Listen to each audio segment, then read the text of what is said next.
5,00,000 টাকা আপনার যাকাত আসছে, আপনি 1.5 লাখ টাকার শাড়ি লুঙ্গি কিনা মানুষের দিয়ে দিলেন, বাকি রইল আর কয় লাখ? 3.5 লাখ। যাকাত আসছে 5 লাখ, 1.5 লাখ টাকার শাড়ি লুঙ্গি তাও কিনলেন 160 টাকা করে, যে দোকানে পাওয়া যায়। এগুলা কেনার পর আপনারা শাড়ি লুঙ্গি দিয়ে দিলেন 1.5 লাখ টাকার, বাকি আছে কয় লাখ? নবীজি সাল্লাল্লাহু আলাইহি ওয়াসাল্লাম বলেন, মান আতাহুল্লাহু মালা, যাকে আল্লাহ সম্পদ দেওয়ার পর ফালাম ইউআদ্দি যাকাতা, ওই সম্পদের যাকাত যদি না দেয়, তাহলে 5 লাখের মধ্যে 1.5 লাখ গেলে বাকি রইল কয় লাখ? নবীজি বলেন, মুসিলা লাহু ইয়াউমাল কিয়ামাতি সুজান আকরা, যেগুলা দেয় নাই এইগুলা বিষধর সাপে রূপান্তরিত হবে। এই সাপ তার এই জায়গায় ফনা দিয়ে বলবে, আনা কানজুকা আনা মালুকা, আমি তোমার জমানো সম্পদ, আমি তোমার সঞ্চিত সম্পদ, আমি তোমার সেই 3.5 লাখ। তুমি 5 লাখ যাকাত আসছে, কেন দিলা না বাকিটা? এটা কথার কথা। 3.5 লাখ এটা কথার কথা। যে যত না দিবে, সাপ এইভাবে বলবে যে আমি তোমার সঞ্চিত সম্পদ, আমি তোমার সঞ্চিত মাল, এটা বলবে। যাকাত দাতা যারা যাকাত দেন নাই, আল্লাহ তাদেরকে বকেয়া যাকাত গুলো আদায় করার তৌফিক দান করেন। এখন যাকাত না দিলে কি হবে? নবীজি বলেন, ওয়ালাম ইয়ামনাউ যাকাত আমওয়ালিহিম ইল্লা মুনিউল কতরা মিনাস সামা, আসমান থেকে রহমতের বৃষ্টি বন্ধ করে দেওয়া হবে। এমন বৃষ্টি, যেই বৃষ্টির দ্বারা কৃষকের মুখে হাসি ফুটতো, যেই রহমতের বৃষ্টির দ্বারা কৃষি খাতে দেশের অর্থনৈতিক অবস্থা চাঙ্গা হয়ে যেত, ওই বৃষ্টি আল্লাহ দিবে না। কথা হলো, যাকাত না দেওয়ার পরেও মাঝে মাঝে আমাদের দেশে বৃষ্টি হয় কি হয় না? এই যে বৃষ্টি কেন হয়? নবীজি বলেন, লাউলাল বাহাইম লাম ইউমতারু, যদি চতুষ্পদ জন্তুরা না থাকতো, যেই প্রাণীগুলা বৃষ্টি পাওয়ার পর খুশি হয়, যেই প্রাণীগুলা বৃষ্টির কারণে নদীর মধ্যে সাঁতার কাটতে পারে, এই প্রাণীগুলার কারণে আল্লাহ বৃষ্টি দেয়, এরা যদি না থাকতো আল্লাহ দুনিয়াতে বৃষ্টি দিতেন না। তাহলে যেই দেশের মানুষ যাকাত দিবে না, ওই দেশে আল্লাহ বৃষ্টি মানুষকে দেয় না, হাইওয়ান জানোয়ারকে দেয়, তাদের কারণে মানুষ বৃষ্টি পায়। রহমতের বৃষ্টি আল্লাহ বন্ধ করে দেয়। এই গেল 3 নাম্বার পরীক্ষা। পরীক্ষা নাম্বার 4, ওয়ালাম ইয়ানকুদু আহদাল্লাহি ওয়া আহদা রাসূলি, যেই দেশের মানুষ আল্লাহ আল্লাহ নবীর সাথে ওয়াদা ভঙ্গ করে। কার সাথে ওয়াদা ভঙ্গ করে? কি ওয়াদা? আল্লাহ বলেন, মা আতাকুমুর রাসূলু ফাখুযু, নবী তোমাদেরকে যা দিয়েছেন তা গ্রহণ করো। ওয়া মা নাহাকুম আনহু ফান্তাহু, যা থেকে নিষেধ করেছেন তা থেকে তোমরা বিরত থাকো। আয়াত 2টা মিলান। আল্লাহ নবী বলেন, যা দিয়েছেন তা গ্রহণ করো, যা থেকে নিষেধ করেছেন তা থেকে বিরত থাকো। এর মানে নবী আমাদেরকে যা বলবেন সেটা আমরা পালন করব, যা থেকে নিষেধ করবেন তা থেকে আমরা বেঁচে থাকব। দেখি নবী আমাদেরকে কি বলেন। বুখারীর 2465 নাম্বার হাদিসের বর্ণনা, ক্বালা রাসূলুল্লাহ সাল্লাল্লাহু আলাইহি ওয়াসাল্লাম, নবীজি বলেন, ইয়াকুমুল জুলুস আলাত তুরুকাত, রাস্তাঘাটে তোমরা অনর্থক আজাইরা পেচাল অনর্থক কর্মকাণ্ড করার জন্য বৈঠক করা থেকে বাঁচো। কি বৈঠক? অনর্থক। বলেন সবাই, কি বৈঠক? সাহাবারা বললেন, মালানা বুদ্দুন ইন্নামা হিয়া মাজালিসুনা নাতাহাদ্দাসু ফিহা, হুজুর রাস্তাঘাটে আমরা ধর্মীয় আলোচনার জন্য বৈঠক করি, এই বৈঠক না। নবীজি বলেন, রাস্তাঘাটে যদি বসতেই হয় তাহলে রাস্তার হক গুলা তোমরা আদায় করবা। সাহাবারা প্রশ্ন করলেন, ওমা হাক্কুত তরিকি ইয়া রাসূলুল্লাহ, রাস্তার হক আবার কি জিনিস? নবীজি বললেন, রাস্তার হক হলো 5টা। বলেন, রাস্তার হক কয়টা? 1 নাম্বার গদ্দুল বাসর, নজর নিচে রাখা। 2 নাম্বার ওয়াকাফুল আযা, কষ্টদায়ক বস্তু সরায়া দেওয়া। 3 নাম্বার রদ্দুস সালাম, সালামের জবাব দেওয়া। 4 নাম্বার আমরুন বিল মারুফ, নেক কাজের আদেশ করা। 5 নাম্বার নাহয়ুন আনিল মুনকার, অসৎ কাজ থেকে নিষেধ করা। বলেন, 1 নাম্বার নজর কোথায় রাখা? আমি তো আসতে সময় দেখলাম এইভাবে আছে সবার নজর। হ্যাঁ, বা রাস্তায় বসতে হইলে নজর কোথায় রাখতে হবে? আমি দেখলাম সব এইভাবে আছে, নজর তো নিচে নাই। তো নবীর হুকুম তো পালন হলো না। নবী যা বলেছেন তা করো। নবী বলেছেন নজর নিচে রাখতে। তা আসার সময় অনেক বৈঠকখানা দেখলাম, ওই বৈঠকখানায় নজর নিচে দেখলাম না কারো। তাহলে তো হলো না। রাস্তার পাঁচটা হোক না, একটা নজর নিচে রাখা, তো নজর তো আপনার নিচে হলো না। নবী যা বলেছেন তা গ্রহণ করা, এবার যা থেকে নিষেধ করেছেন তা থেকে বিরত থাকা। আবু দাউদ শরীফের 4015 নম্বর হাদিসের বর্ণনা, ক্বালা রাসূলুল্লাহ সাল্লাল্লাহু আলাইহি ওয়াসাল্লাম, নবীজি বলেন, ইয়া আলী লা তাকশিফ ফাকিজাকা, আলী তুমি তোমার রান কাউকে দেখাবা না। কি দেখাবা না? জোরে বলেন। নবী যা নিষেধ করেছেন তা থেকে আমরা বিরত থাকবো। নবী বললেন রান দেখাবা না, অতএব আমরা আমাদের রান কাউকে দেখাবো না। কি ঠিক আছে? 2 নাম্বার, ওয়ালা তানজুর ইলা ফাকিজি হাইয়িন, জীবিত ব্যক্তির রানের দিকে তাকাইবা না। তাহলে নবী না নিষেধ করেছেন তা থেকে আমরা বিরত থাকবো, এই অঙ্গীকার নবীর সাথে আমাদের, আমরা জীবিত ব্যক্তির রানের দিকে তাকাবো না। 3 নাম্বার, ওয়ালা ফাকিজি মাইয়িতিন, মরা ব্যক্তির রানের দিকে তাকাইবা না। নবীর সাথে আমাদের ওয়াদা, নবী যা নিষেধ করেছেন তা থেকে আমরা বিরত থাকবো, মরা ব্যক্তির রানের দিকেও তাকানো যাবে না। এবার আপনাদেরকে আমার প্রশ্ন বুঝে শুনে উত্তর দিবেন। নাটক সিনেমায় যদি কোনো মরা ব্যক্তির রান দেখা যায়, সেটা দেখা হালাল না হারাম? যদি জীবিত কারো রান দেখা যায়, সেটা দেখা হালাল না হারাম? খেলার মধ্যে যদি কারো রান দেখা যায়, এটা হালাল না হারাম? হাডুডু খেলায় যদি কারো রান দেখা যায়, সেই খেলা দেখা হালাল না হারাম? আর কোন খেলা আছে? কি খেলা? ওইটাতে রান দেখা যায় আসলে? তাহলে তো নবীর সাথে ওয়াদা আপনি রক্ষা করতে হবে, কারণ জীবিত, এটা কি জীবিতরা খেলে না মরারা? মরারা খেললেও রান দেখা হারাম ছিল, সেখানে জীবিতরা যদি রান দেখায়, সেই রান দেখা কি? আর কোন খেলা আছে? কি বললেন? কি খেলা? হাডুডু ছাড়া? আমি কিন্তু বলি না, আপনারা বল, আরো জোরে বলেন। কি খেলা? আবার বলেন। এটাতে রান দেখা যায়? তাহলে তো নবীর সাথে ওয়াদা করছেন, আপনি যা নিষেধ করেছেন তা আমরা দেখব না, তা আমরা করব না। তো নবী নিষেধ করেছেন, এটা করা যাবে না।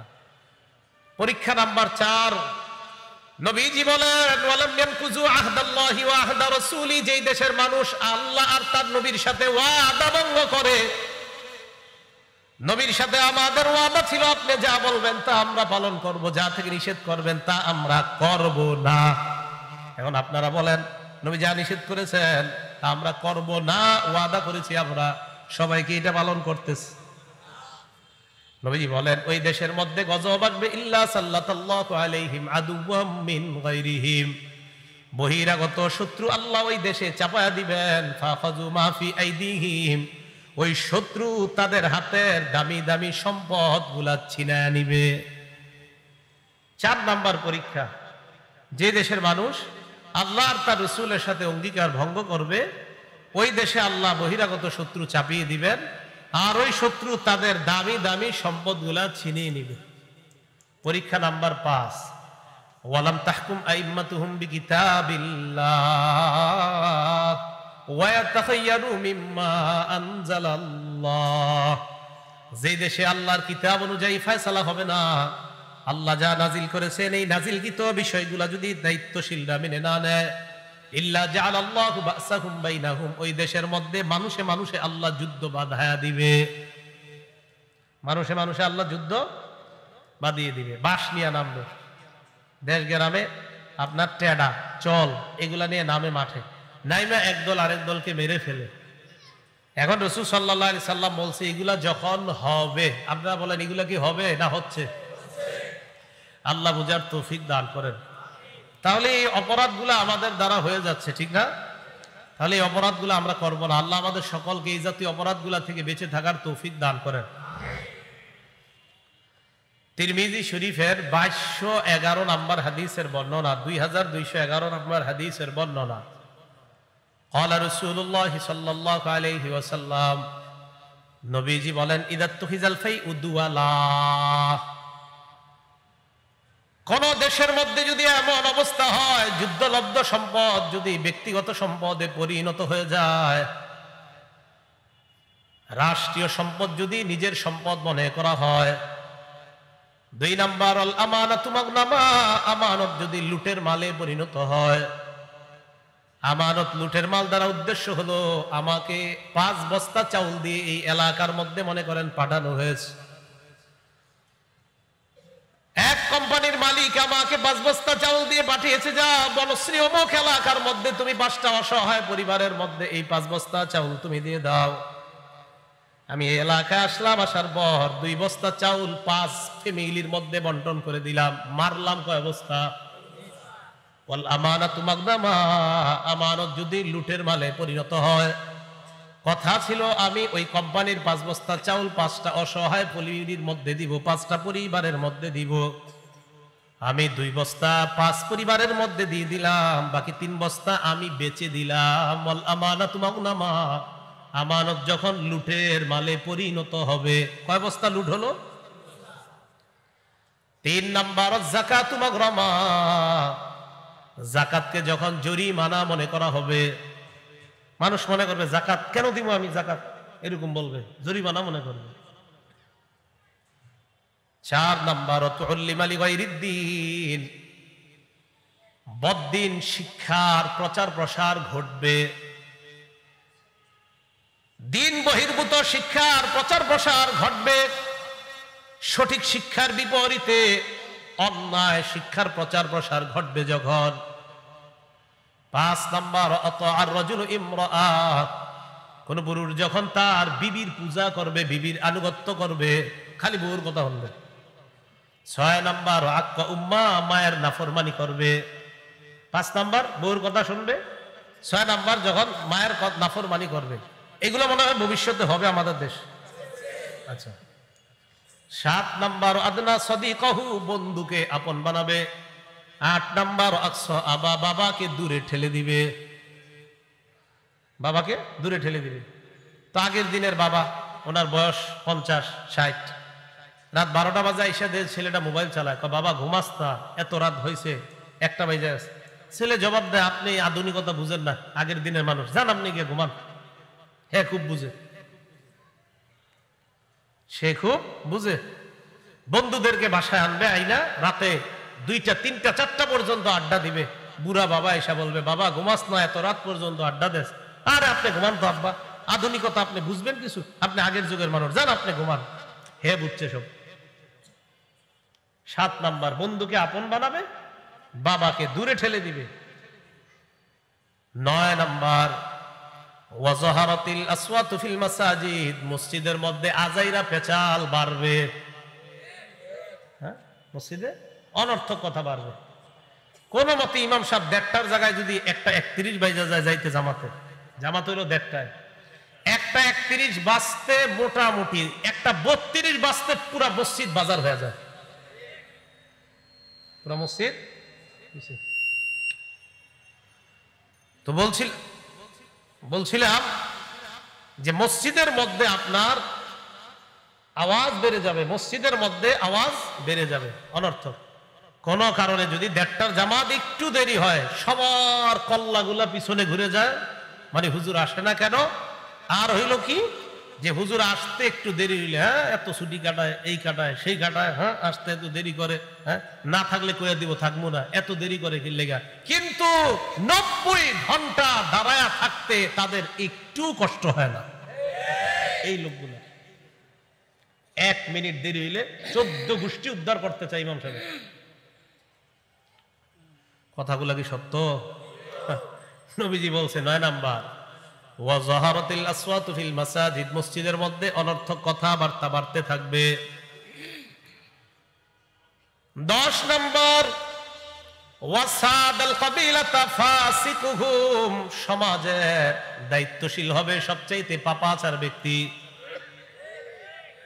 11 নাম্বার ওয়াকানা জাইমুল কওমি আরজালাহুম, সবচাইতে নিকৃষ্ট মানুষগুলা হবে গোত্রের অধিপতি। 12 নাম্বার উকরিমার রাজুলু মাখাফাতা শাররিহি, মানুষ মানুষকে সম্মান করবে, তার ভয়ে সম্মান করবে, অস্ত্রের ভয়ে সম্মান করবে, শ্রদ্ধায় সম্মান করবে না। এক মানুষ আরেকজনের সম্মান করবে কেন? আমার মেয়েটা স্কুলে যায় ডেলি, আমার মেয়েটা যেন ইফটিজিং এর শিকার না হয়, এই জন্য এলাকার নেতা, এলাকার মাস্তান কিছু পোলাপান মোটরসাইকেল নিয়ে বসে থাকে স্কুলের সামনে। আর ওই বেটা চিন্তা করে, আরে আমার মেয়ে তো স্কুলে যায়, এদের সামনে দিয়াই। তখন ওই যারা মোটরসাইকেল নিয়ে বয়ে থাকে 2-3টা এগারে খালি বাপে 100 বার সালাম দেয়। কেন? এই সালামের উদ্দেশ্য হলো আমার মেয়েটা যেন নিরাপদ থাকে। কিন্তু এরা তো বুঝে না, মনে করে আম করে শ্রদ্ধা করে, আসলে শ্রদ্ধা করে না, বরং তোমার ভয়ে তোমারে সালাম দেয়। এ মোটেও তোমাকে শ্রদ্ধায় সালাম দেয় না। স্কুল কলেজে বসে থাকুন না, এটা কি ভবিষ্যতে হবে আমাদের দেশে? 13 নাম্বার ওয়াজহারাতিল কাইনাত ওয়াল মাআজিফ, গায়িকা নায়িকা আর বাদ্যযন্ত্রের সংখ্যা বাড়বে। গায়িকা নায়িকা বাদ্যযন্ত্র এগুলা বাড়বে। 14 নাম্বার শুরিবাতিল খুমুর, মদ পান বেড়ে যাবে, মাদকের জয় জয়কার অবস্থা হবে। 15 নাম্বার ওয়ালানা আখিরু হাযিহিল উম্মাহ আউওয়ালাহা, শেষ জামানার মানুষগুলা আগের জামানার মানুষদেরকে গালি দিবে, অভিশাপ দিবে। 3-4 পৃষ্ঠা বাংলা বই পড়বে, পড়ার পর বলবে এটা ইমাম আবু হানিফা, ইমাম মালিক, ইমাম শাফি কি বুঝছে এটা? হ্যাঁ বুঝছে, এটা উনি বুঝছে, যিনি বলতেছে আর কি উনি বুঝছে। আরে ইমাম আবু হানিফা, ইমাম মালিক, শাফি তো পরে সাহাবাদেরকে পর্যন্ত গালি দেয়, এমনও মানুষ আছে আমাদের দেশ। মুহররম মাস আসলে নবীজির কয়েকজন সাহাবারে তো একদম খালি জাহান্নামে পাঠানো বাকি থাকে, এমন মানুষ আছে আমাদের দেশে, এই পরিমাণ সাহাবাদের সমালোচনা করে। তো নবীজি বলে গেছেন, যখন দেখবা এই 15টা অপরাধ তোমাদের মাঝে বেড়ে যায়, ফাল্যারতাকিবু ইনদা যালিকা রিহান হামরা, তখন ওই দেশের মানুষগুলা যেন অপেক্ষা করে 1 নাম্বার অগ্নি বাতাসের অপেক্ষা। অগ্নি বাতাস মানে বাতাসটা গরম হয়ে যাবে। দেশ গ্রামে আপনারা যারা থাকেন দেখবেন এখন আর দেশ গ্রামের সেই গরমকালের শীতল বাতাসটা আর পাওয়া যায় না।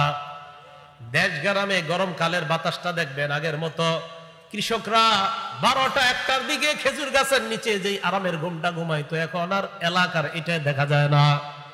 ওই বাতাসের মিটার দেখবেন আগের মতো শীতল নাই, এটা আস্তে আস্তে গরম, ভয়ঙ্কর গরমের দিকে যাচ্ছে।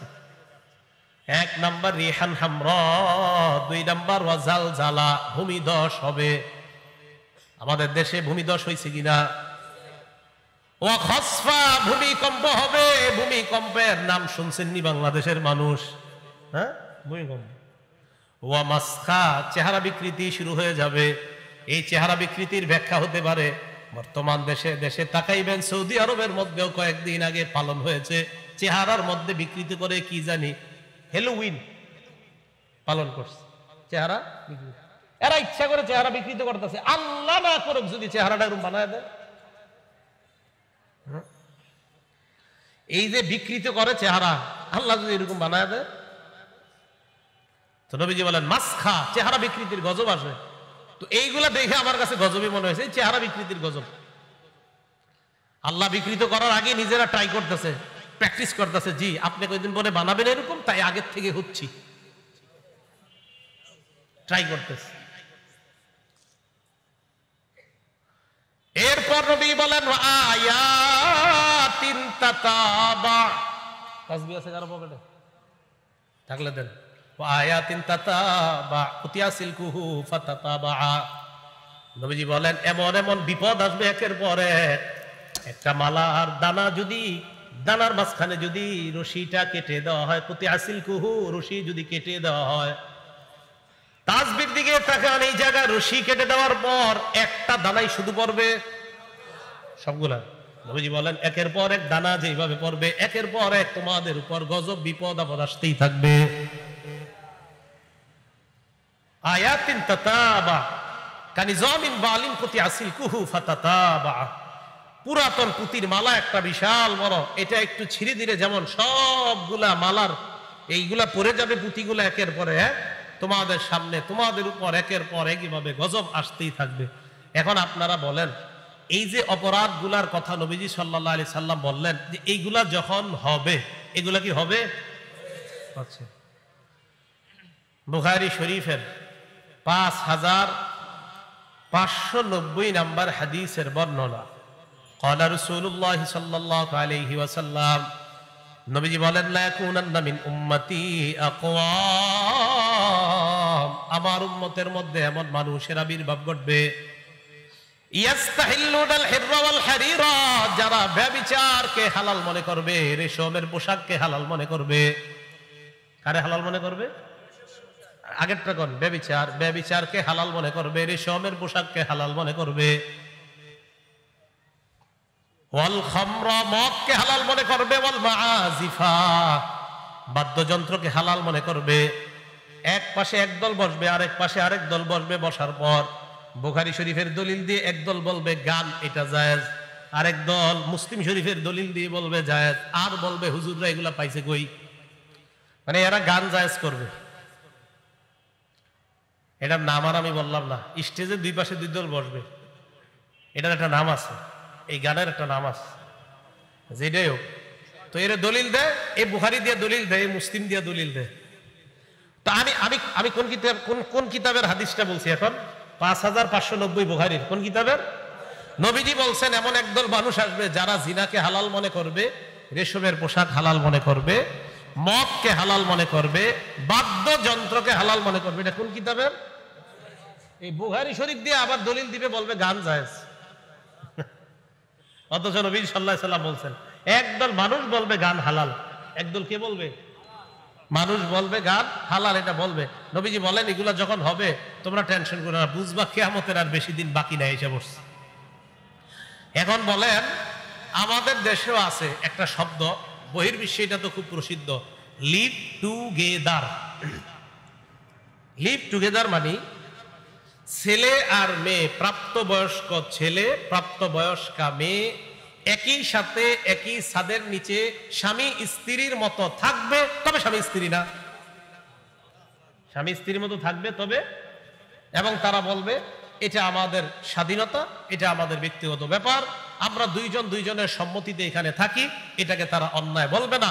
নবীজি বলেন আমার উম্মতের একদল জিনাকে হালাল মনে করবে। বলেন বিবাহ বহির্ভূত সম্পর্কে একই ছাদের নিচে কোন ছেলে আর মেয়ে একসাথে থাকা বিয়ে ছাড়া, এটার নাম কি? জিনা। বলেন এটার নাম কি? কিন্তু তারা তো এটাকে অপরাধ মনে করছে না। তো নবী বলছেন যে জিনাকে অপরাধ মনে করবে না, আমার উম্মতের একদল এমন মানুষ আসবে। আবু দাউদ শরীফ 3688 নম্বর হাদিস।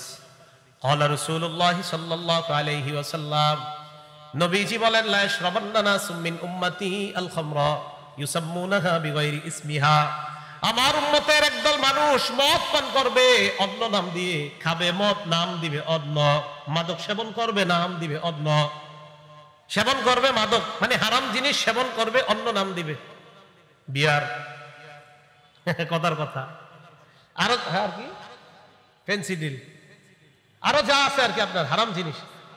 আমি জানি না হারাম কি কি নেশাজাত দ্রব্যগুলো আছে, এই নেশা জাতীয় দ্রব্যগুলার নাম দিবে ভিন্ন। নবীজি কয় সব মাদকের অন্তর্ভুক্ত, সব নেশা সৃষ্টিকারী, এরা বিভিন্ন নাম দিয়ে এইগুলা পান করবে। আর কি করবে? নবীজি যে কথাটা বলছে হাদিস আর বাস্তবতা আপনারা বলবেন মিলছে কিনা। নবীজি বলেন ইউজাফু আলা রুসিহিম বিল কাইনাতি ওয়াল মুগান্নিয়াত, একদিক দিয়ে মদের টালে টালে মানুষ মদ টানতে থাকবে, অন্য দিক দিয়ে গায়িকা আর নায়িকারা নাচানাচি করবে আর গান বাদ্য বাজতে থাকবে। নবী বলছে এটা হবে, তাহলে গানও চলে, নাচানাচিও চলে, মদের পানও চলছে। তো রাসূল সাল্লাল্লাহু আলাইহি সাল্লাম বলছেন এগুলা হবে, তো আপনারা বলছেন যে এটা হবের অপেক্ষা করা লাগবে না, চলছে, অতএব কিয়ামতের অপেক্ষা করেন। গজব। তো এই জন্য আমার আপনার কর্তব্য হলো ওই যে আগের কথা, নাসাইর 4191 নম্বর হাদিস, যে উম্মত এই বিপদগুলার মাঝেই তুমি তোমার ইমানের উপরে অটল থাকতে হবে। এই ভয়ঙ্কর বিপদের মাঝে, এই গজব ফিতনার মাঝে তুমি ইমান নিয়ে বাঁচতে হবে, ইমান নিয়ে কবরে আসতে হবে। আল্লাহ তৌফিক দান করেন। বুখারী শরীফের 80 নম্বর হাদিস। ক্বালা রাসূলুল্লাহ সাল্লাল্লাহু আলাইহি ওয়াসাল্লাম, নবীজি বলেন ইন্না মিন আশরাতিস সাআ আইয়ুরফাআল ইলম, নবীজি বলেন কিয়ামতের একটা উল্লেখযোগ্য আলামত হলো ইলম উঠিয়ে নেওয়া হবে। ইলম কি করা হবে? ইলম কিভাবে উঠানো হবে? এটা আবার বুখারী 100 নম্বর হাদিসের মধ্যে আসছে, ইন্নাল্লাহা লা ইয়াকবিজুল ইলমা ইনতিজাআ ইয়ানতাজিউহু মিনাল ইবাদ, আল্লাহ বান্দাদের অন্তর থেকে একবারে ইলম ছিনিয়ে নেবেন এমনটা হবে না। ওয়ালাকিন ইয়াকবিজুল ইলমা বিকবজিল উলামা, আলেমদেরকে আল্লাহ উঠিয়ে নেওয়ার মাধ্যমে বিদ্যা আল্লাহ উঠিয়ে নেবেন। হাফিজ জি হুজুর, শেখুল হাদিস, মুফতি আমিনী, কাজী মুতাসিম বিল্লাহ রহিমাহুমুল্লাহ, আহমদ শফি রহমতুল্লাহ, জুনায়েদ বাবু নগরী রহমতুল্লাহ, ওনারা চলে যাওয়া মানে এলেমের এক একটা সাগর বিদায় নেওয়া। নবীজি বলেন এলেম আল্লাহ এইভাবে ছিনিয়ে নিবে এমনটা হবে না, আলেমদেরকে আল্লাহ উঠিয়ে নেওয়ার মাধ্যমে প্রকৃত বিদ্যা আল্লাহ উঠিয়ে নিবেন। এই জন্য হাফেজে হাদিস আর আল্লামা আমারে যতই বলেন আরো কত কত টাইটেল দিচ্ছেন, যত টাইটেল দেন বুঝেন না যে এলেম এখনো অনেক বেশি আছে। না না, আলেমরা চলে যাওয়া মানে এলেমের সাগর চলে যাওয়া।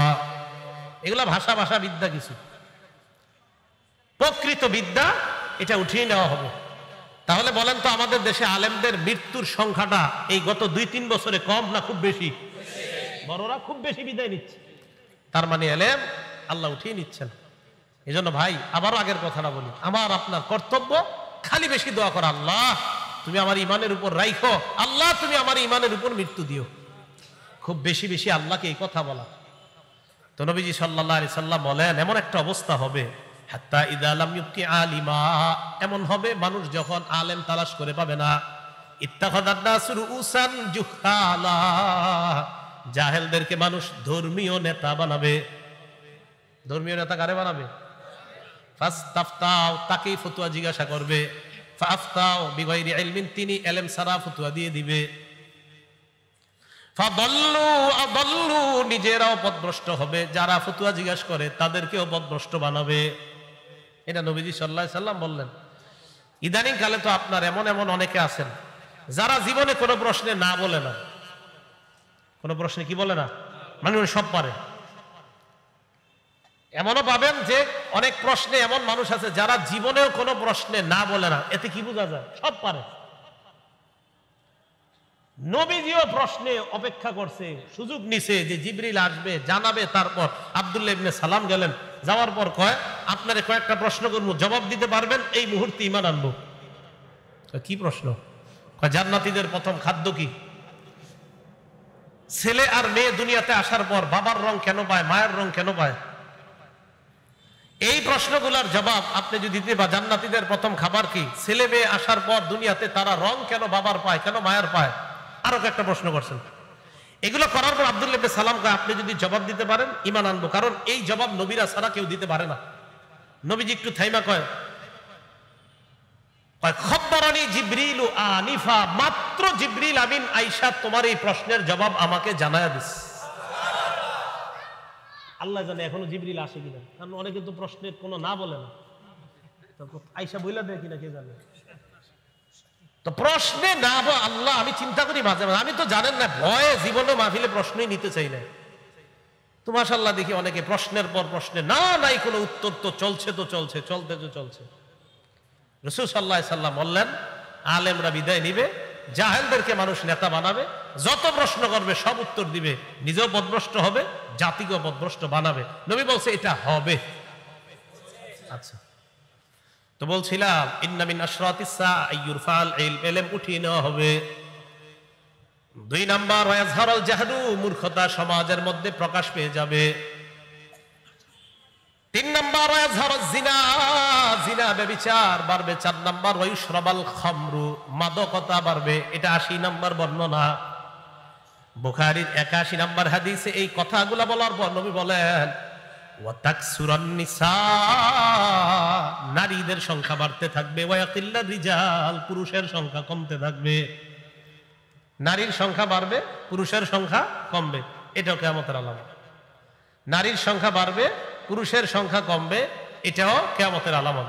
বুখারীর 85 নাম্বার হাদিসে নবী এই কথাগুলো বলে আরেকটু বাড়িয়ে বলছেন ওয়াজহারাত জাহলু ওয়াল ফিতান, মূর্খতা বাড়বে আর ফিতান বলছে। ফিতান মানে ফিতনার বহু বচন, ফিতান মানে অনেক ফিতনা আসতেই থাকবে, একের পর এক ফিতনা আসতে থাকবে। তো আবার আগের কথা আপনাদেরকে বলি, আমাদের কাজ ঈমান নিয়ে বেঁচে থাকা, ঈমান নিয়ে যেন বিদায় নিতে পারি, এটা হলো আমাদের কাজ। রাসূল সাল্লাল্লাহু আলাইহি ওয়াসাল্লাম বলেছেন ফালতাতি মানিয়াতুহু ওয়া হুয়া ইউমিনু বিল্লাহি ওয়াল ইয়াউমিল আখির, উম্মত ওই সময় যদি তোমার মরণ হয় তুমি যেন ঈমান নিয়ে কবরে আসতে পারো, এমন অবস্থাটাই যেন তোমার মরণ হয়। তাহলে নবীজি কিয়ামতের যে আলামতগুলোর কথা বলছে, যে এইগুলা ঘটলে বুঝবা কিয়ামতের বাকি নাই, অনেক কাছেই গেছে কিয়ামতটা। তাহলে যেহেতু এগুলা ঘটে গেছে, কিয়ামত খুব নিকটে এসে গিয়েছে, এই কথা বলাই যায়। আল্লাহ আমাদের সকলকে, আমরা যেন আখিরাতের প্রস্তুতি নিতে পারি, আল্লাহ আমাদের সকলকে তৌফিক দান করেন। প্রিয় এলাকাবাসী, গুনাহের কাজে জড়িত হেন না। মনে রাখবেন একটা কথা, আমল মোটামুটি করেন কিন্তু গুনাহ করেন না। আমল কিছু করলো, আমল একটু করেন, 5 ওয়াক্ত নামাজ ঠিক মতো পড়েন, পাশাপাশি কিছু আমল করেন, কিন্তু গুনাহ করেন না। বিশ্বাস করেন, গুনাহমুক্ত আর শিরিক মুক্ত যদি থাকতে পারেন, ঈমান যদি সামান্য পরিমাণও নিয়ে যেতে পারেন, ইনশাআল্লাহ একদিন চিরস্থায়ী জান্নাতি হয়ে যাবেন। সামান্য পরিমাণও যদি নিতে পারেন, একদিন চিরস্থায়ী জান্নাতি হয়ে যাবেন। এই জন্য শিরিক করা যাবে না। আল্লাহ আমাদের সকলকে